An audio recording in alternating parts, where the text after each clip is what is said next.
या देवी सर्वभूतेषु शक्तिरूपेण संस्थिता नमस्तस्यै नमस्तस्यै नमस्तस्यै नमो नमः।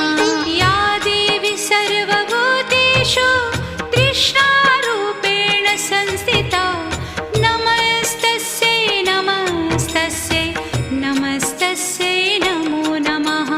या देवी सर्वभूतेषु क्षान्तिरूपेण संस्थिता